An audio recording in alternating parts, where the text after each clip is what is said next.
તો સુરેન્દ્રનગર જિલ્લામાં સતત બીજા દિવસે પણ વરસાદી માહોલ જોવા મળ્યો। વરસાદના કારણે ખેડૂતોના જીવ તાળવે ચોંટ્યા, કારણ કે હાલ ખેતરોમાં ઉભા મગફળી અને કપાસના પાકને વ્યાપક નુકસાન થવાની શક્યતા વ્યક્ત થઈ રહી છે। કપાસના પાક પલળી જતા અને મગફળી ભીની થવાથી ખેડૂતો મુશ્કેલીમાં મુકાયા। વરસાદ બાદ તમામ માર્કેટિંગ યાર્ડમાં ખેડૂતોને પોતાની જણસ સલામત રાખવા માટે તંત્ર તરફથી સૂચનાઓ અપાઈ છે।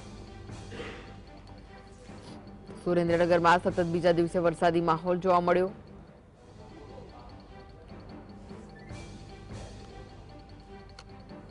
ખેડૂતોને પોતાની જણસ સલામત રાખવા માટે તંત્ર તરફથી સૂચનાઓ અપાઈ છે। સુરેન્દ્રનગર જિલ્લામાં સતત બીજા દિવસે પણ વરસાદી માહોલ જોવા મળ્યો હતો। વધુ વિગતો માટે જોડાઈ ગયા છે સંવાદદાતા ફઝલ। ફઝલ, વરસાદના કારણે ખેડૂતોના જીવ તાળવે ચોંટ્યા છે, શું વિગતો મળી રહી છે? પણ વરસાદી માહોલ છે તે સર્જાઈ જવા પામ્યો છે। કમોસમી માવઠું છે તે વરસી રહ્યું છે, ત્યારે સુરેન્દ્રનગર જિલ્લાના ખેડૂતોના જીવ છે તે ફરી એક વખત તાળવે ચોંટ્યા છે। સતત બીજા દિવસે પણ સુરેન્દ્રનગરમાં વરસાદી માહોલ સર્જાઈ જવામાં આવતા જે કપાસ, મગફળી સહિતના એરંડા સહિતના પાકો છે તેમને વ્યાપક નુકસાન થયું છે। ખેડૂતો દ્વારા મોંઘા બિયારણો, મોંઘી દવાઓ અને મોંઘી મજૂરી કરી અને વાવેતર કરવામાં આવ્યું। 4 થી 5 મહિના સુધી પાકનો ઉછેર કરવામાં આવ્યો અને હવે ખેતરોમાં તૈયાર પાક થઈ ગયો છે, ત્યારે આ માવઠાએ આ તૈયાર પાક ઉપર પાણી ફેરવી નાખ્યું છે।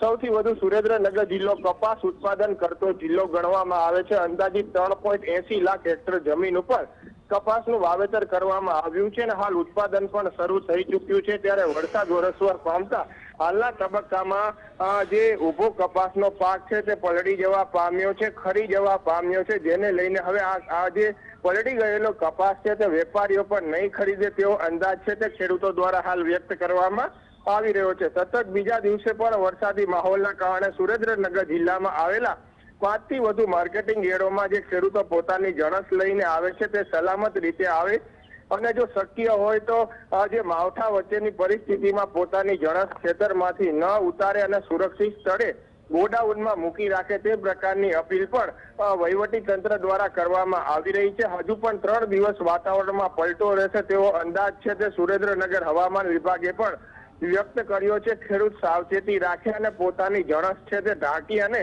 ગોડાઉનમાં રાખે તેવી પણ સતત વહીવટી તંત્ર અપીલ કરી રહ્યું છે। જી આભાર ફઝલ, માહિતી આપવા માટે।